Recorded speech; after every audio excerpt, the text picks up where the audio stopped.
ಓಂ ಶಾಂತಿ. ಮಧುರಾತಿ ಮಧುರ ಶಿವ ಪರಮಾತ್ಮ ತಂದೆಯ ಮಧುರ ಮಹಾವಾಕ್ಯವನ್ನು ಕೇಳೋಣ. ಇಂದಿನ ಮುರುಳಿಯ ದಿನಾಂಕವಾಗಿದೆ 17/3/2026. ಪ್ರಾತಃ ಮುರುಳಿ ಬಾಪ್ತಾದ ಮಧುಬನ್. ಮಧುರ ಮಕ್ಕಳೇ, ನೀವು ಸತ್ಯ ತಂದೆಯಿಂದ ಸತ್ಯ ಕಥೆಯನ್ನು ಕೇಳಿ ನರನಿಂದ ನಾರಾಯಣರಾಗುತ್ತೀರಿ. ನಿಮಗೆ 21 ಜನ್ಮಗಳಿಗಾಗಿ ಬೇಹದ್ದಿನ ತಂದೆಯಿಂದ ಆಸ್ತಿಯೂ ಸಿಗುತ್ತದೆ. ಪ್ರಶ್ನೆಯಾಗಿದೆ, ತಂದೆಯ ಯಾವ ಆಜ್ಞೆಯನ್ನು ಪಾಲನೆ ಮಾಡುವಂತಹ ಮಕ್ಕಳು ಪಾರಸ ಬುದ್ಧಿಯವರಾಗುತ್ತಾರೆ? ಉತ್ತರ, ತಂದೆಯ ಆಜ್ಞೆಯಾಗಿದೆ, ದೇಹದ ಎಲ್ಲ ಸಂಬಂಧಗಳನ್ನು ಮರೆತು ತಂದೆ ಮತ್ತು ರಾಜಧಾನಿಯನ್ನು ನೆನಪು ಮಾಡಿ. ಇದೇ ಸದ್ಗತಿಗಾಗಿ ಸದ್ಗುರುವಿನ ಶ್ರೀಮತವಾಗಿದೆ. ಯಾರು ಈ ಶ್ರೀಮತವನ್ನು ಫಾಲೋ ಮಾಡುವರೋ, ಅರ್ಥಾತ್ ದೇಹಿ ಅಭಿಮಾನಿಯಾಗುವರೋ, ಅವರೇ ಪಾರಸ ಬುದ್ಧಿಯವರಾಗುತ್ತಾರೆ. ಗೀತೆಯಾಗಿದೆ, ಇಂದು ಅಂಧಕಾರದಲ್ಲಿದ್ದೇವೆ ನಾವು ಮಾನವರು. ಓಂ ಶಾಂತಿ. ಇದು ಕಲಿಯುಗಿ ಪ್ರಪಂಚವಾಗಿದೆ. ಎಲ್ಲರೂ ಅಂಧಕಾರದಲ್ಲಿದ್ದಾರೆ. ಇದೇ ಭಾರತವು ಪ್ರಕಾಶತೆಯಲ್ಲಿತ್ತು. ಆಗ ಈ ಭಾರತವು ಸ್ವರ್ಗವಾಗಿತ್ತು. ಇದೇ ಭಾರತವಾಸಿಗಳು ಯಾರು ಈಗ ತಮ್ಮನ್ನು ಹಿಂದೂಗಳೆಂದು ಕರೆಸಿಕೊಳ್ಳುವರೋ, ಅವರು ಮೂಲತಃ ದೇವಿ ದೇವತೆಗಳಾಗಿದ್ದರು.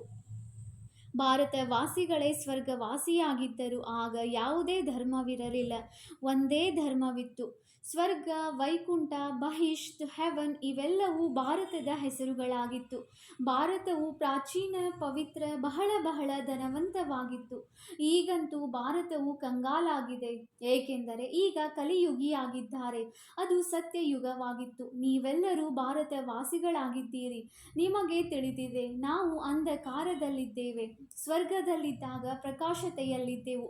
ಸ್ವರ್ಗದ ರಾಜರಾಜೇಶ್ವರ, ರಾಜರಾಜೇಶ್ವರಿಯು ಲಕ್ಷ್ಮೀನಾರಾಯಣರಾಗಿದ್ದರು. ಅದಕ್ಕೆ ಸುಖಧಾಮವೆಂದು ಹೇಳಲಾಗುತ್ತದೆ. ಹೊಸಬರು ಬರುತ್ತಾರೆ. ಆದ್ದರಿಂದ ತಂದೆಯು ಪುನಃ ತಿಳಿಸುತ್ತಾರೆ, ತಂದೆಯಿಂದಲೇ ನೀವು ಸ್ವರ್ಗದ ಆಸ್ತಿಯನ್ನು ತೆಗೆದುಕೊಳ್ಳಬೇಕಾಗಿದೆ. ಅದಕ್ಕೆ ಜೀವನ್ ಮುಕ್ತಿ ಎಂದು ಹೇಳಲಾಗುತ್ತದೆ. ಈಗ ಎಲ್ಲರೂ ಜೀವನ ಬಂಧನದಲ್ಲಿದ್ದಾರೆ. ಇಡೀ ಪ್ರಪಂಚ ಮತ್ತು ವಿಶೇಷವಾಗಿ ಭಾರತವು ರಾವಣನ ಶೋಕ ವಾಟಿಕೆಯಲ್ಲಿದೆ. ಕೇವಲ ರಾವಣನು ಲಂಕೆಯಲ್ಲಿದ್ದನು ಮತ್ತು ರಾಮನು ಭಾರತದಲ್ಲಿದ್ದನು. ರಾವಣನು ಬಂದು ಸೀತೆಯನ್ನು ಅಪಹರಿಸಿದನು ಎಂದಲ್ಲ. ಇವೆಲ್ಲವೂ ದಂತಕಥೆಗಳಾಗಿವೆ. ಗೀತೆಯೂ ಮುಖ್ಯವಾಗಿದೆ. ಸರ್ವಶಾಸ್ತ್ರಗಳಲ್ಲಿ ಶಿರೋಮಣಿಯು ಶ್ರೀಮದ್ ಅರ್ಥಾತ್ ಭಗವಂತನು ತಿಳಿಸಿರುವ ಗೀತೆಯಾಗಿದೆ. ಮನುಷ್ಯರು ಯಾರದೇ ಸದ್ಗತಿ ಮಾಡಲು ಸಾಧ್ಯವಿಲ್ಲ.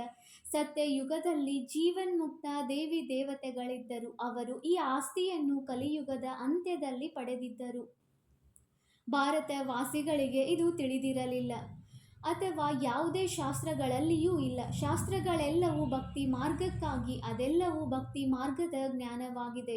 ಸದ್ಗತಿ ಮಾರ್ಗದ ಜ್ಞಾನವು ಮನುಷ್ಯ ಮಾತ್ರರಲ್ಲಿ ಇಲ್ಲ. ತಂದೆಯು ತಿಳಿಸುತ್ತಾರೆ, ಮನುಷ್ಯರು ಮನುಷ್ಯರಿಗೆ ಗುರುಗಳಾಗಲು ಸಾಧ್ಯವಿಲ್ಲ. ಯಾವ ಗುರುವು ಸದ್ಗತಿ ನೀಡಲು ಸಾಧ್ಯವಿಲ್ಲ. ಆ ಗುರುವು ಭಕ್ತಿ ಮಾಡಿ, ದಾನ ಪುಣ್ಯ ಮಾಡಿ ಎಂದು ಹೇಳುತ್ತಾರೆ. ಭಕ್ತಿಯು ದ್ವಾಪರದಿಂದ ನಡೆದು ಬಂದಿದೆ. ಸತ್ಯ ತ್ರೇತಾಯುಗದಲ್ಲಿ ಜ್ಞಾನದ ಪ್ರಾರಬ್ಧವಿರುತ್ತದೆ. ಅಂದರೆ ಅಲ್ಲಿ ಈ ಜ್ಞಾನವು ನಡೆದು ಬರುತ್ತದೆ ಎಂದಲ್ಲ. ಯಾವ ಆಸ್ತಿಯು ಭಾರತಕ್ಕೆ ಇತ್ತು, ಅದು ತಂದೆಯಿಂದ ಅವರಿಗೆ ಸಂಗಮದಲ್ಲಿಯೇ ಸಿಕ್ಕಿತ್ತು. ಅದು ಪುನಃ ಈಗ ನಿಮಗೆ ಸಿಗುತ್ತಿದೆ. ಭಾರತವಾಸಿಗಳೇ ಯಾವಾಗ ನರಕವಾಸಿಗಳು ಮಹಾನ್ ದುಃಖಿಯಾಗಿ ಬಿಡುವರೋ, ಆಗ ಹೇ ಪತಿತ ಪಾವನ, ದುಃಖಹರ್ತ, ಸುಖಕರ್ತನೆಂದು ಕರೆಯುತ್ತಾರೆ. ಯಾರ ದುಃಖಹರ್ತ? ಸರ್ವರ ದುಃಖಹರ್ತನಾಗಿದ್ದಾರೆ. ಏಕೆಂದರೆ ಇಡೀ ಪ್ರಪಂಚ, ವಿಶೇಷವಾಗಿ ಭಾರತದಲ್ಲಿ ಪಂಚವಿಕಾರಗಳಿವೆ. ತಂದೆಯು ಪತಿತ ಪಾವನನಾಗಿದ್ದಾರೆ. ತಂದೆಯು ತಿಳಿಸುತ್ತಾರೆ, ನಾನು ಕಲ್ಪದ ಸಂಗಮ ಯುಗದಲ್ಲಿ ಬರುತ್ತೇನೆ ಮತ್ತು ಸರ್ವರ ಸದ್ಗತಿದಾತನಾಗುತ್ತೇನೆ.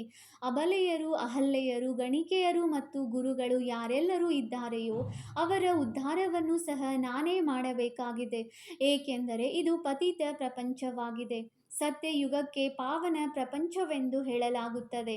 ಭಾರತದಲ್ಲಿ ಈ ಲಕ್ಷ್ಮೀನಾರಾಯಣರ ರಾಜ್ಯವಿತ್ತು. ಇವರು ಸ್ವರ್ಗದ ಮಾಲೀಕರಾಗಿದ್ದರು ಎಂಬುದನ್ನು ಭಾರತವಾಸಿಗಳು ತಿಳಿದುಕೊಂಡಿಲ್ಲ. ಪತಿತ ಖಂಡವೆಂದರೆ ಅಸತ್ಯ ಖಂಡ. ಪಾವನ ಖಂಡವು ಸತ್ಯ ಖಂಡವಾಗಿದೆ. ಭಾರತವೇ ಪಾವನ ಖಂಡವಾಗಿತ್ತು. ಈ ಲಕ್ಷ್ಮೀನಾರಾಯಣರ ಸೂರ್ಯವಂಶಿ ರಾಜಧಾನಿ ಇತ್ತು. ಈ ಭಾರತವು ಅವಿನಾಶಿ ಖಂಡವಾಗಿದೆ. ಇದೆಂದೂ ವಿನಾಶವಾಗುವುದಿಲ್ಲ. ಯಾವಾಗ ಇವರ ರಾಜ್ಯವಿತ್ತೋ ಆಗ ಮತ್ತೆ ಯಾವುದೇ ಖಂಡವಿರಲಿಲ್ಲ. ಅವೆಲ್ಲವೂ ನಂತರದಲ್ಲಿ ಬರುತ್ತವೆ. ಶಾಸ್ತ್ರಗಳಲ್ಲಿ ಕಲ್ಪದ ಆಯಸ್ಸನ್ನು ಲಕ್ಷಾಂತರ ವರ್ಷಗಳೆಂದು ಬರೆದು ಎಲ್ಲದಕ್ಕಿಂತ ದೊಡ್ಡ ತಪ್ಪು ಮಾಡಿದ್ದಾರೆ. ತಂದೆಯು ತಿಳಿಸುತ್ತಾರೆ, ಕಲ್ಪದ ಆಯಸ್ಸು ಲಕ್ಷಾಂತರ ವರ್ಷಗಳಿರಲು ಸಾಧ್ಯವಿಲ್ಲ. ಸತ್ಯಯುಗವೂ ಸಹ ಲಕ್ಷಾಂತರ ವರ್ಷಗಳಿರಲು ಸಾಧ್ಯವಿಲ್ಲ. ಕಲ್ಪದ ಆಯಸ್ಸು ಕೇವಲ 5,000 ವರ್ಷಗಳಾಗಿದೆ. ಇದಕ್ಕೆ ಮನುಷ್ಯರು 84 ಲಕ್ಷ ಜನ್ಮಗಳನ್ನು ತೆಗೆದುಕೊಳ್ಳುತ್ತಾರೆಂದು ಹೇಳಿಬಿಡುತ್ತಾರೆ. ಮನುಷ್ಯರನ್ನು ನಾಯಿ, ಬೆಕ್ಕು ಇತ್ಯಾದಿಗಳನ್ನಾಗಿ ಮಾಡಿಬಿಟ್ಟಿದ್ದಾರೆ. ಆದರೆ ಅವುಗಳ ಜನ್ಮವೇ ಬೇರೆಯಾಗಿದೆ. 84 ಲಕ್ಷ ಪ್ರಕಾರದ ಜೀವ ಜಂತುಗಳಿವೆ. ಮನುಷ್ಯರ ಯೋನಿಯು ಒಂದೇ ಆಗಿದೆ. ಅವರದೇ 84 ಜನ್ಮಗಳಿವೆ. ತಂದೆಯು ತಿಳಿಸುತ್ತಾರೆ, ಮಕ್ಕಳೇ, ನೀವು ಆದಿ ಸನಾತನ ದೇವಿ ದೇವತಾ ಧರ್ಮದವರಾಗಿದ್ದೀರಿ. ಭಾರತವಾಸಿಗಳು ಡ್ರಾಮಾ ಪ್ಲಾನ್ ಅನುಸಾರ ತಮ್ಮ ಧರ್ಮ ಮರೆತು ಹೋಗಿದ್ದೀರಿ. ಕಲಿಯುಗದ ಅಂತ್ಯದಲ್ಲಿ ಸಂಪೂರ್ಣ ಪತಿತರಾಗಿ ಬಿಟ್ಟಿದ್ದೀರಿ. ಪುನಃ ತಂದೆಯು ಬಂದು ಸಂಗಮದಲ್ಲಿ ಪಾವನರನ್ನಾಗಿ ಮಾಡುತ್ತಾರೆ. ಇದಕ್ಕೆ ದುಃಖಧಾಮವೆಂದು ಹೇಳಲಾಗುತ್ತದೆ. ನಂತರ ಪಾತ್ರವು ಸುಖಧಾಮದಲ್ಲಿರುವುದು.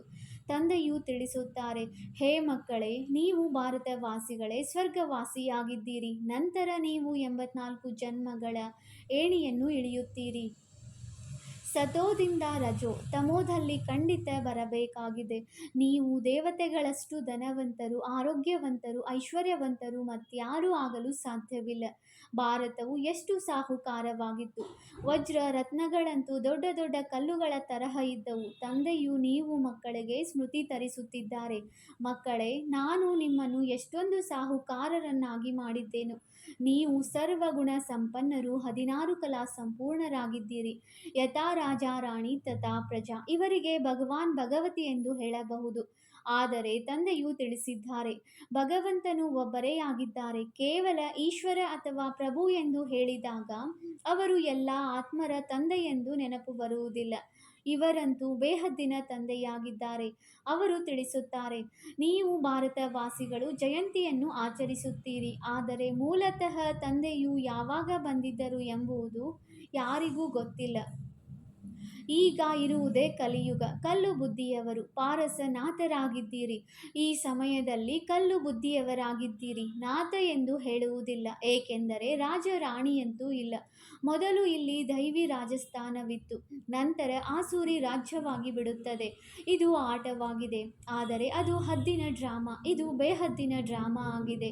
ವಿಶ್ವದ ಚರಿತ್ರೆ ಭೂಗೋಳವನ್ನು ಆದಿಯಿಂದ ಅಂತ್ಯದವರೆಗೆ ನೀವು ತಿಳಿದುಕೊಂಡಿದ್ದೀರಿ. ಮತ್ಯಾರೂ ತಿಳಿದುಕೊಂಡಿಲ್ಲ. ಭಾರತದಲ್ಲಿ ದೇವಿ ದೇವತೆಗಳಿದ್ದಾಗ ಇಡೀ ಸೃಷ್ಟಿಯ ಮಾಲೀಕರಾಗಿದ್ದರು ಮತ್ತು ಭಾರತದಲ್ಲಿಯೇ ಇದ್ದರು. ತಂದೆಯು ಭಾರತವಾಸಿಗಳಿಗೆ ಸ್ಮೃತಿ ತರಿಸುತ್ತಾರೆ. ಸತ್ಯಯುಗದಲ್ಲಿ ಆದಿ ಸನಾತನ ದೇವಿ ದೇವತೆಗಳ ಧರ್ಮ ಕರ್ಮ ಶ್ರೇಷ್ಠವಾಗಿತ್ತು. ನಂತರ 84 ಜನ್ಮಗಳಲ್ಲಿ ಇಳಿಯಬೇಕಾಯಿತು. ಇದನ್ನು ತಂದೆಯು ಕುಳಿತು ಕಥೆಯಂತೆ ತಿಳಿಸುತ್ತಾರೆ.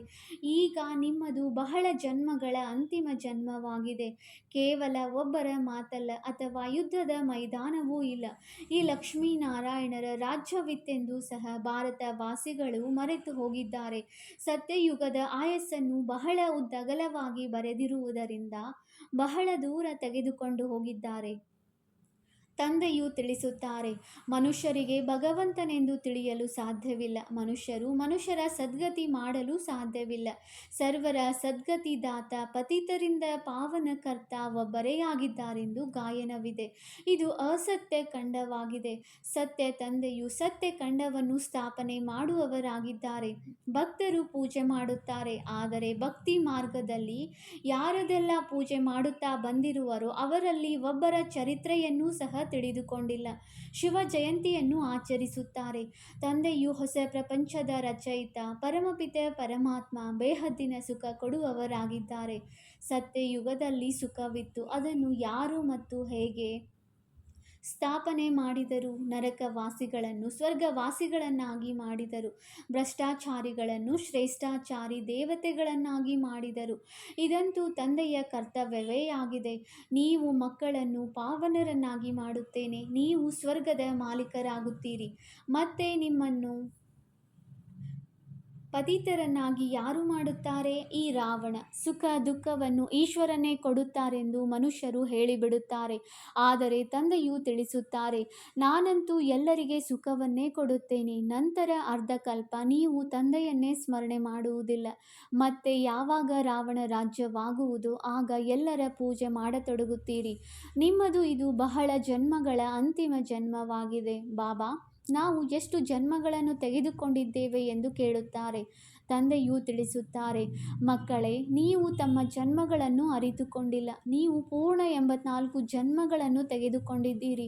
ನೀವು 21 ಜನ್ಮಗಳಿಗಾಗಿ ಬೇಹದ್ದಿನ ತಂದೆಯಿಂದ ಆಸ್ತಿಯನ್ನು ಪಡೆಯಲು, ಅರ್ಥಾತ್ ಸತ್ಯ ತಂದೆಯಿಂದ ಸತ್ಯ ಕತೆ, ನರನಿಂದ ನಾರಾಯಣನಾಗುವ ಕಥೆಯನ್ನು ಕೇಳುತ್ತೀರಿ. ಇದು ಜ್ಞಾನ, ಅದು ಭಕ್ತಿಯಾಗಿದೆ. ಈ ಆತ್ಮಿಕ ಜ್ಞಾನವನ್ನು ಪರಮಾತ್ಮನೇ ಬಂದು ಕೊಡುತ್ತಾರೆ. ಈಗ ಮಕ್ಕಳು ಆತ್ಮಾಭಿಮಾನಿಯಾಗಬೇಕಾಗಿದೆ. ತಮ್ಮನ್ನು ಆತ್ಮನಿಶ್ಚಯ ಮಾಡಿಕೊಂಡು ನನ್ನೊಬ್ಬನನ್ನೇ ನೆನಪು ಮಾಡಿ. ಶಿವ ತಂದೆಯಂತೂ ಎಲ್ಲ ಆತ್ಮರ ತಂದೆಯಾಗಿದ್ದಾರೆ. ಆತ್ಮಗಳೆಲ್ಲರೂ ಪರಮಧಾಮದಿಂದ ಪಾತ್ರವನ್ನು ಅಭಿನಯಿಸಲು ಶರೀರದಲ್ಲಿ ಬರುತ್ತೀರಿ. ಇದಕ್ಕೆ ಕರ್ಮಕ್ಷೇತ್ರವೆಂದು ಹೇಳಲಾಗುತ್ತದೆ. ಬಹಳ ದೊಡ್ಡ ಆಟವಾಗಿದೆ. ಆತ್ಮದಲ್ಲಿ ಒಳ್ಳೆಯ ಅಥವಾ ಕೆಟ್ಟ ಸಂಸ್ಕಾರವಿರುತ್ತದೆ. ಅದರ ಅನುಸಾರವೇ ಮನುಷ್ಯರಿಗೆ ಒಳ್ಳೆಯ ಅಥವಾ ಕೆಟ್ಟ ಜನ್ಮವು ಸಿಗುತ್ತದೆ. ಇವರು ಯಾರು ಪಾವನರಾಗಿದ್ದರೋ ಈಗ ಪತಿತರಾಗಿದ್ದಾರೆ. ತತತ್ವಂ. ತಂದೆಯಾದ ನಾನು ಈ ರಾವಣನ ಪ್ರಪಂಚ ಪತಿತ ಶರೀರದಲ್ಲಿ ಬರಬೇಕಾಗುತ್ತದೆ ಮತ್ತು ಯಾರು ಮೊದಲ ನಂಬರ್ನಲ್ಲಿ ಹೋಗಬೇಕಾಗಿದೆಯೋ ಅವರ ಶರೀರದಲ್ಲಿಯೇ ಬರುತ್ತೇನೆ. ಸೂರ್ಯವಂಶಿಗಳೇ ಪೂರ್ಣ 84 ಜನ್ಮಗಳನ್ನು ತೆಗೆದುಕೊಳ್ಳುತ್ತಾರೆ. ಇವರು ಬ್ರಹ್ಮ ಮತ್ತು ಬ್ರಾಹ್ಮಣರಾಗಿದ್ದಾರೆ. ತಂದೆಯು ನಿತ್ಯವೂ ತಿಳಿಸುತ್ತಾರೆ, ಆದರೆ ಕಲ್ಲು ಬುದ್ಧಿಯವರನ್ನು ಪಾರಸ ಬುದ್ಧಿಯವರನ್ನಾಗಿ ಮಾಡುವುದು ಚಿಕ್ಕಮ್ಮನ ಮನೆಯಂತಲ್ಲ. ಹೇ ಆತ್ಮರೇ, ಈಗ ದೇಹಿ ಅಭಿಮಾನಿಯಾಗಿರಿ. ಒಬ್ಬ ತಂದೆಯನ್ನು ನೆನಪು ಮಾಡಿ ಮತ್ತು ರಾಜಧಾನಿಯನ್ನು ನೆನಪು ಮಾಡಿ. ದೇಹದ ಸಂಬಂಧಗಳನ್ನು ಬಿಡಿ, ಆಗ ಪಾರಸ ಬುದ್ಧಿಯವರಾಗಿ ಬಿಡುತ್ತೀರಿ. ಎಲ್ಲರೂ ಸಾಯಲೇಬೇಕಾಗಿದೆ. ಎಲ್ಲರದು ಈಗ ವಾನಪ್ರಸ್ಥ ಸ್ಥಿತಿಯಾಗಿದೆ. ಒಬ್ಬ ಸದ್ಗುರುವಿನ ವಿನಃ ಮತ್ಯಾರೂ ಸದ್ಗತಿದಾತನಾಗಲು ಸಾಧ್ಯವಿಲ್ಲ. ತಂದೆಯು ತಿಳಿಸುತ್ತಾರೆ, ಹೇ ಭಾರತವಾಸಿ ಮಕ್ಕಳೇ, ನೀವು ಮೊದಲು ಪಾರಸ ಬುದ್ಧಿಯವರಾಗಿದ್ದೀರಿ. ಆತ್ಮರು ಪರಮಾತ್ಮನಿಂದ ಬಹಳ ಕಾಲ ಅಗಲಿದ್ದರು ಎಂದು ಗಾಯನವಿದೆ. ಅಂದಾಗ ಮೊದಲನೇ ಭಾರತವಾಸಿ ದೇವಿ ದೇವತಾ ಧರ್ಮದವರು ಬಂದಿದ್ದೀರಿ. ಅನ್ಯ ಧರ್ಮದವರು ಕೊನೆಯಲ್ಲಿ ಬಂದಿದ್ದಾರೆ. ಮತ್ತೆ ಅವರ ಜನ್ಮಗಳು ಕಡಿಮೆ ಇರುತ್ತವೆ. ಇಡೀ ಸೃಷ್ಟಿಯ ವೃಕ್ಷವು ಹೇಗೆ ಸುತ್ತುತ್ತದೆ ಎಂಬುದನ್ನು ತಂದೆಯು ತಿಳಿಸುತ್ತಾರೆ. ಯಾರು ಧಾರಣೆ ಮಾಡುವರೋ ಅವರಿಗಾಗಿ ಬಹಳ ಸಹಜವಾಗಿದೆ. ಆತ್ಮವು ಧಾರಣೆ ಮಾಡಿಕೊಳ್ಳುತ್ತದೆ. ಆತ್ಮವೇ ಪಾಪಾತ್ಮ ಪುಣ್ಯಾತ್ಮನಾಗುತ್ತದೆ. ನಿಮ್ಮದು ಅಂತಿಮ 84ನೇ ಜನ್ಮವಾಗಿದೆ. ನೀವು ವಾನಪ್ರಸ್ಥ ಸ್ಥಿತಿಯಲ್ಲಿದ್ದೀರಿ. ವಾನಪ್ರಸ್ಥ ಸ್ಥಿತಿಯವರು ಮಂತ್ರಕ್ಕಾಗಿ ಗುರುಗಳನ್ನು ಮಾಡಿಕೊಳ್ಳುತ್ತಾರೆ. ನೀವೀಗ ಹೊರಗಿನ ಮನುಷ್ಯರನ್ನು ಗುರುಗಳನ್ನಾಗಿ ಮಾಡುವಂತಿಲ್ಲ. ನಿಮ್ಮೆಲ್ಲರ ತಂದೆ, ಶಿಕ್ಷಕ, ಸದ್ಗುರು ನಾನಾಗಿದ್ದೇನೆ. ಹೇ ಪತೀತ ಪಾವನ ಶಿವ ತಂದೆ ಎಂದು ನನಗೆ ಹೇಳುತ್ತಾರೆ. ಈಗ ಸ್ಮೃತಿ ಬಂದಿದೆ. ಎಲ್ಲ ಆತ್ಮರಿಗೆ ಅವರು ತಂದೆಯಾಗಿದ್ದಾರೆ. ಆತ್ಮವು ಸತ್ಯ ಚೈತನ್ಯವಾಗಿದೆ, ಏಕೆಂದರೆ ಅಮರನಾಗಿದೆ. ಎಲ್ಲ ಆತ್ಮರಲ್ಲಿ ಪಾತ್ರವು ತುಂಬಲ್ಪಟ್ಟಿದೆ. ತಂದೆಯೂ ಸಹ ಸತ್ಯ ಚೈತನ್ಯವಾಗಿದ್ದಾರೆ. ಮನುಷ್ಯ ಸೃಷ್ಟಿಯ ಬೀಜರೂಪನಾಗಿರುವ ಕಾರಣ ನಾನು ಇಡೀ ವೃಕ್ಷದ ಆದಿ ಮಧ್ಯ ಅಂತ್ಯವನ್ನು ತಿಳಿದುಕೊಂಡಿದ್ದೇನೆ. ಆದ್ದರಿಂದ ನನಗೆ ಜ್ಞಾನಪೂರ್ಣನೆಂದು ಹೇಳುತ್ತಾರೆ. ನಿಮಗೂ ಸಹ ಬೀಜದಿಂದ ಹೇಗೆ ವೃಕ್ಷವಾಗುತ್ತದೆ ಎಂಬುದರ ಸಂಪೂರ್ಣ ಜ್ಞಾನವಿದೆ. ವೃಕ್ಷವು ವೃದ್ಧಿಯಾಗುವುದರಲ್ಲಿ ಸಮಯ ಹಿಡಿಸುತ್ತದೆ. ತಂದೆಯು ತಿಳಿಸುತ್ತಾರೆ, ನಾನು ಬೀಜರೂಪನಾಗಿದ್ದೇನೆ. ಅಂತಿಮದಲ್ಲಿ ಎಲ್ಲವೂ ಜಡಜಡೀಭೂತ ಸ್ಥಿತಿಯನ್ನು ಹೊಂದುತ್ತದೆ. ಈಗ ನೋಡಿ, ದೇವಿ ದೇವತಾ ಧರ್ಮದ ಬುನಾದಿಯೇ ಇಲ್ಲ, ಪ್ರಾಯಲೋಪವಾಗಿದೆ. ಯಾವಾಗ ದೇವಿ ದೇವತಾ ಧರ್ಮವು ಮರೆಯಾಗುವುದು, ಆಗ ತಂದೆಯು ಬರಬೇಕಾಗುತ್ತದೆ. ಒಂದು ಧರ್ಮದ ಸ್ಥಾಪನೆ ಮಾಡಿ ಉಳಿದೆಲ್ಲದರ ವಿನಾಶ ಮಾಡಿಸುತ್ತಾರೆ. ಪ್ರಜಾಪಿತ ಬ್ರಹ್ಮನ ಮೂಲಕ ತಂದೆಯು ಆದಿ ಸನಾತನ ದೇವಿ ದೇವತಾ ಧರ್ಮದ ಸ್ಥಾಪನೆ ಮಾಡಿಸುತ್ತಿದ್ದಾರೆ. ನೀವು ಭ್ರಷ್ಟಾಚಾರಿಗಳಿಂದ ಶ್ರೇಷ್ಠಾಚಾರಿ ದೇವತೆಗಳಾಗಲು ಬಂದಿದ್ದೀರಿ.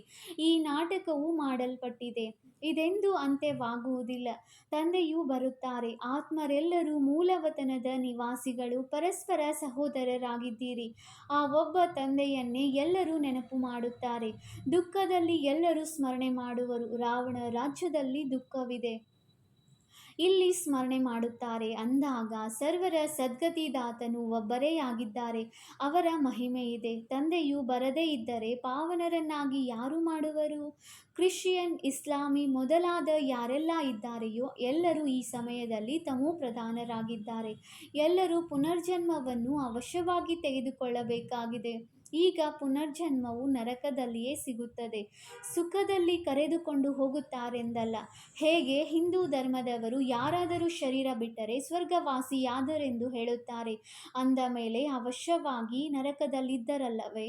ಈಗ ಸ್ವರ್ಗದಲ್ಲಿ ಹೋದರು ಅಂದ ಮೇಲೆ ನಿಮ್ಮ ಬಾಯಲ್ಲಿ ಗುಲಾಬ್ ಜಾಮೂನ್. ಯಾವಾಗ ಅವರು ಸ್ವರ್ಗವಾಸಿಯಾದರು, ಅವರಿಗೆ ನರಕದ ಆಸುರಿ ವೈಭವವನ್ನು ಏಕೆ ತಿನ್ನಿಸುತ್ತೀರಿ?